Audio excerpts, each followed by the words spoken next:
It's a city where anything can happen, so what could go wrong or right as I hit up LA Unscripted.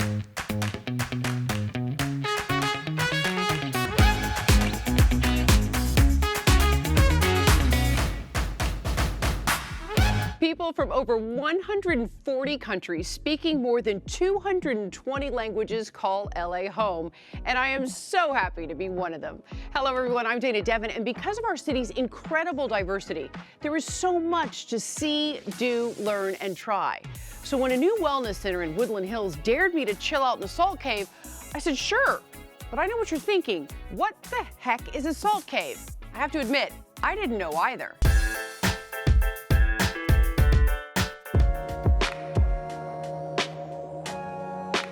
Hi, it's Warren and Kari at Roslyn Salt Cave West. Hey Dana, we dare you to get salted.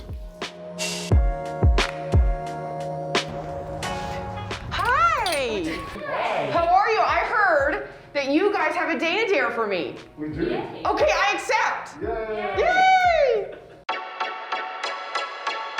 This is a salt cave, a Himalayan salt cave, and great for any sort of upper respiratory issues. And then it's also really, really good for anxiety and depression because salt's a natural mood elevator.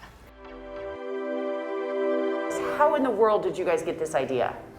So my sister-in-law, Wendy, Warren's sister, had a really bad car accident 25 or so years ago, and she had been on a healing journey.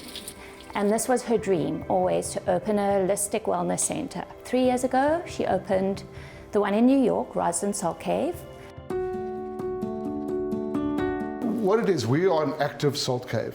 And what we do is we actively push salt into the room. So what we do is we use this machine, it's called the halo generator. This little connection, we put literally 1 teaspoon of medical grade salt. And what it does is it grinds the salt into small particles the size of a red blood cell. It pumps the salt into the air, and that's what does all the work. What does breathing salt do? It's like a toothbrush for your lungs. Because here in LA, not only do we have all of Yeah. the toxins in the air, but we've had so many fires, we have COVID. So this is actually a really good idea for people that live in the LA area. But people with compromised lungs, this is amazing. In New York in particular, my sister-in-law has had a lot of success. Firefighters come. This is unbelievable that I'm walking on salt. This is so cool. Can I lick the wall? You're not the first one that's asked. Yep, it's Is it salty? It's salty.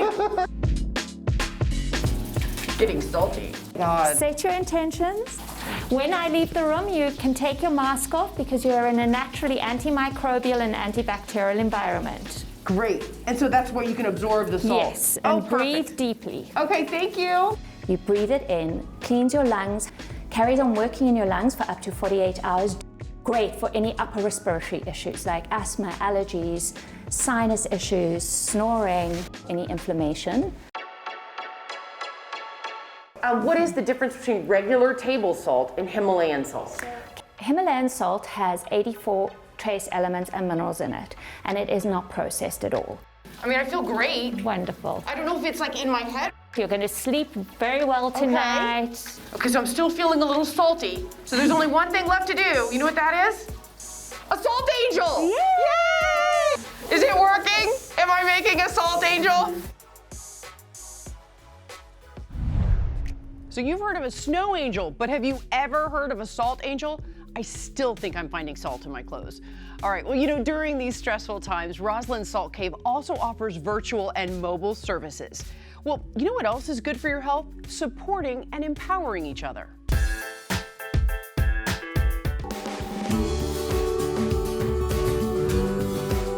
You're not meant to do life alone, and there's always somebody that's out there that's going through something very, very similar to what you're going through. So let all of us be each other's lighthouses. Where did you get the idea for this? Really genuinely started when I was stuck between my 25-year entertainment successful career,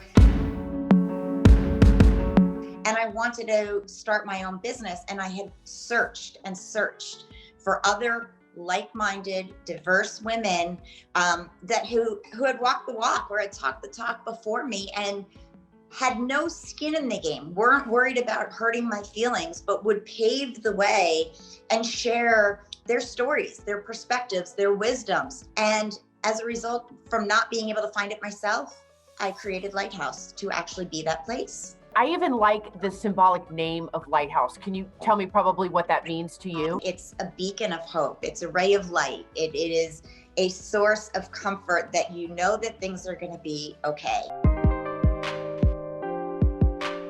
Tell me about some of the classes that you've offered and that you plan to offer in 2021. We are working on a powerhouse lineup. We will be kicking off the year with the life of a solopreneur or entrepreneur, because there's so many people out there that are starting their own businesses, wanting to, or are a year or two already into it. We have a class called Are You Prepared? Are you prepared? Do you have enough in your nest egg? Do you know where your will is, your trusts, your DNRs? What happens when a loved one, when you're not there? I mean, humans are social creatures, like we need each other. Connection and community and camaraderie, and also just sheer validation. So what inspires you? Let us know. And we are just getting started, my BFFs. Coming up, cheers with us, cocktail classes, and blend your own wine at home. Who needs pubs or parties? Go off script with us, because you will be so happy you did.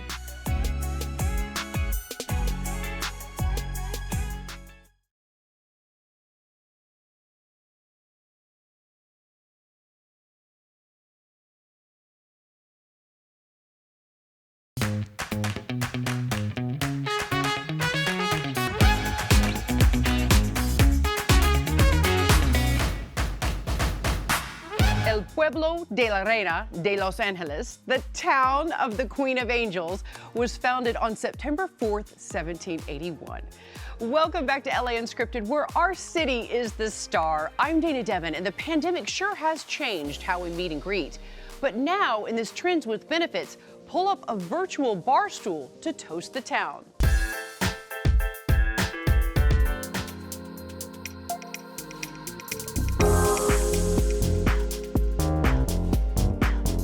It has been a long pandemic. It is time to make some cocktails. Joining me now is Frankie Faheld. Tell me about Snake Oil. So we're a beverage catering company in Southern California. We've been in business for about 10 years. I just read an article the other day that people are actually drinking more because of the pandemic. Tell me what you do with the people in the virtual barstool program. With the Zoom technology and different platforms, we basically are able to host large groups and do presentations of a mixology sort, classes, where we can actually send the ingredients, send the tools to the people who are attending and taking part. And what we do is we have a little presentation, and we make our first cocktail with everybody and give a little history and background on where that cocktail comes from. Be able to do it with groups across the United States or even internationally. And that's kind of what forced us to think in a different direction. And it's been really successful so far.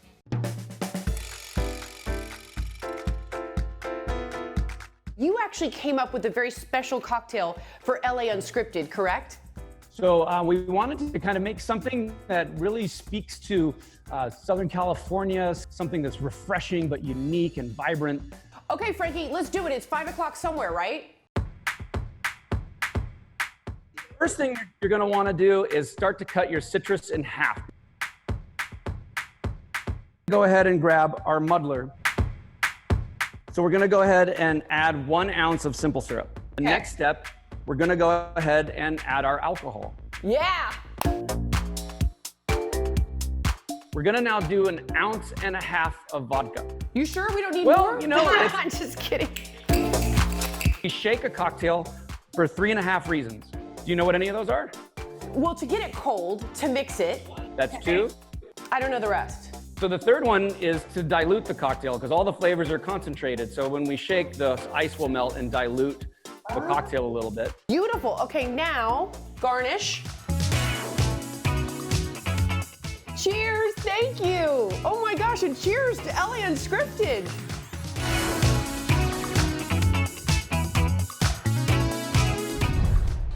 We know during our current conditions, studies show adults have been adulting and saying cheers a splash more during the pandemic. And here you go. Who knew you could even blend your own bottle of wine? Toast that. So Dana, here's another dare. Okay. How about you make your own wine? How about I drink my own wine? How about you drink your own wine? How about we drink your own wine? Yeah, I love that. No. Are you more of a red or a white I'm girl? anything wet drinker. Okay.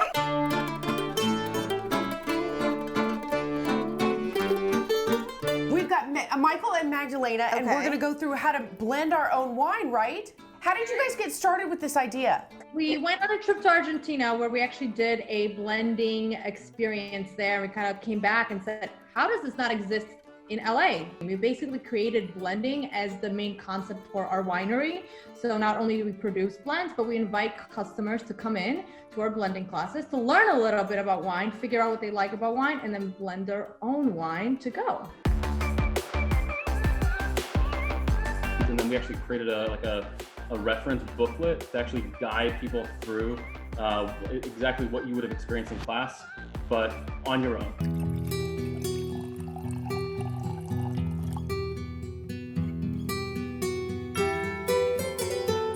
So we have the booklet here, and what I noticed is that it says red wine blending. So Dana, is this all red wine is the question? Yeah, are we doing just red wine? You know, when you come into the class, you kind of learn about each of the individual wines and then start blending to your own flavor profile. You can kind of figure out that even if you're not constantly a red wine drinker, you'll find something that you like.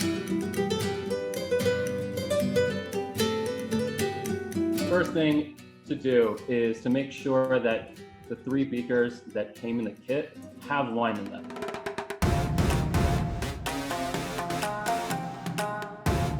I challenge you to blend wines 2 and 3 first, and then we'll get. Oh, okay. A double Dana. A double dog Dana dare. What I want you to do is, this is a 50 milliliter graduated cylinder, so I'd like to go a little bit heavier on 2 versus 3. Okay. So fill 30 milliliters of number 2, the Cabernet, and then top it off up to the 50 with 20 milliliters of 3.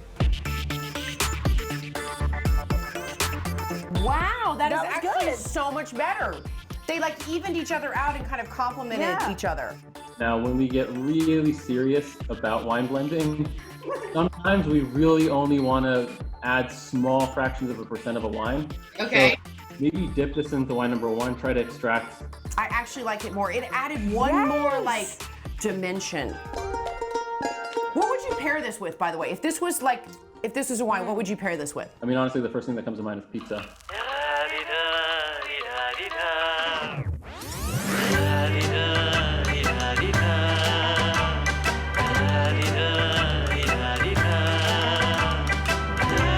We're gonna be like hammered and having the best wine ever and drinking pizza. Drinking pizza.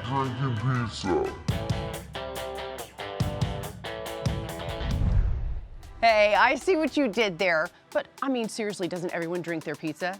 Meanwhile, these online classes are also a great way to shake up Zoom hangouts and happy hours. And coming up next, what is Jessica cooking up? Plus, what color is your aura and what does it say about you? LA Unscripted, expect the unexpected.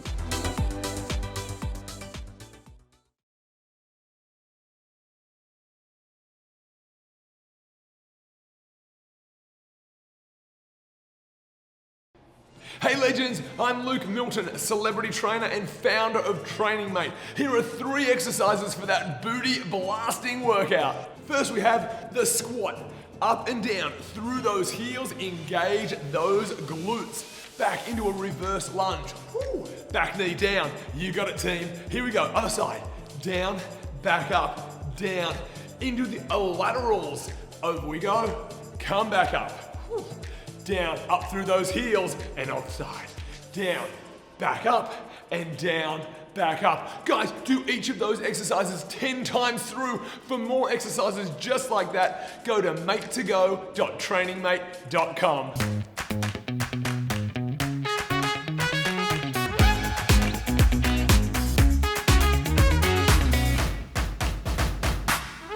And while we all adjust to restaurant restrictions, now is a good time to try some California cooking recipes with Jessica Holmes.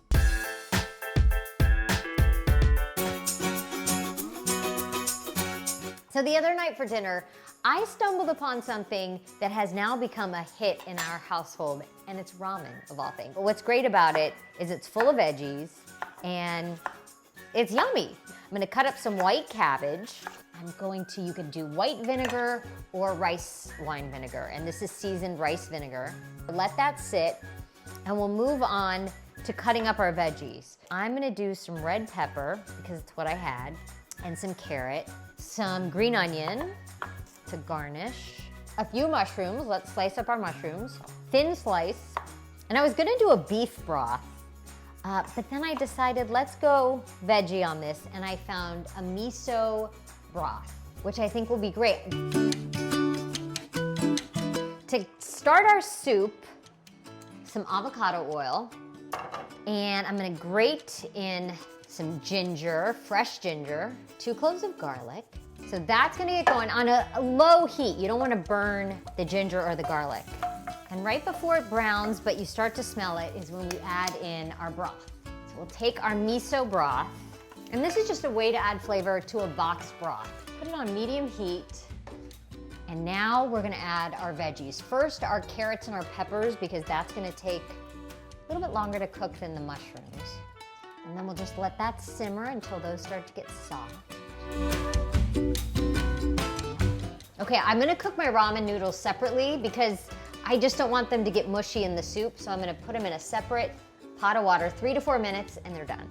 And our soup's almost done too. I'm gonna add our mushrooms in for the last minute or so. Soup is done. Just gonna let that simmer. Ramen is about done. It's been 3 minutes. Add it to my soup bowl. And this is why I liked it separately, so it doesn't keep overcooking in the broth. All right, over here, let's add our broth with all the veggies. This smells really good.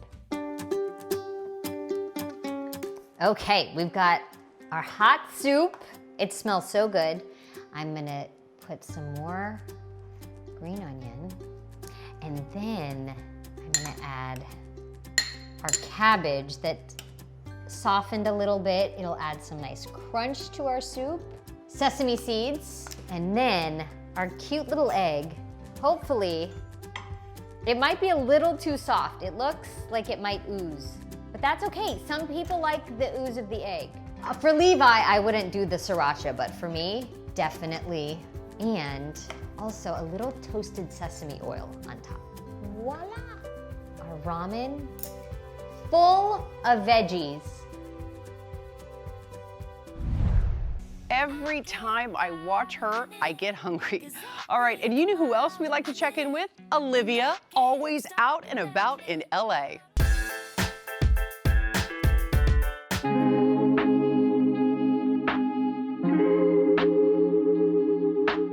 When someone mentions an aura, they're talking about the unseen spiritual energy that surrounds every living being.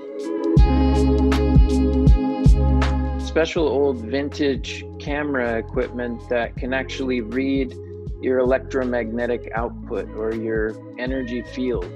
You could just be in one color, you could be in many colors. We see up to 13 colors in the aura spectrum, and then there's variations on those colors that we'll see. Results can be, very positive based on certain shades of the colors. And then there can also be more negative results or blockages or challenges that might be happening. Why would someone want to go get their aura read and see the energies that they're putting out? When you know the energy around you, it helps you to be able to kind of shift your intentions in a different way. How does it work? So how does the camera and everything capture these energies? During the process, which is, so it's a really cool analog film process. A lot of it is not seen, that's measuring the atmosphere and things around you. Then there's some actual equipment that we have to set up on the person's lap that interconnects with their body to read their vibrational output. There was one pregnant woman who came in and her aura was just completely purple, violet, everywhere. It's usually violet is accompanied with some other energies as well.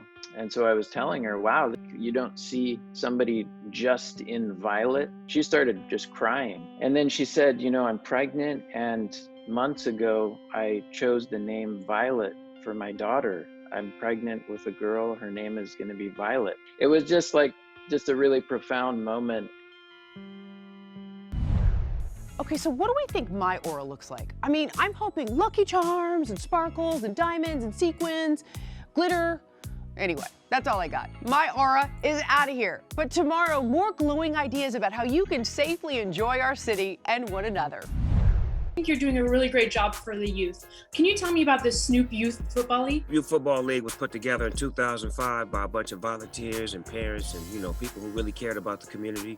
And we just came back and built a football community, built an educational program where it was about scholars and athletes. 15 years later, we have over 10 kids that made it to the NFL. We have over 200 collegiate graduates, 100 that are about to graduate this year and make their way to Division I. So we've been doing a great job on and off the field and just giving back to the community. I got a lot of people that really work with me, from the commissioner, Commissioner Wadu, to a lot of the team moms and the presidents and just the people that just really got their hands in the community. So this was something that I wanted to do. We'll see you then.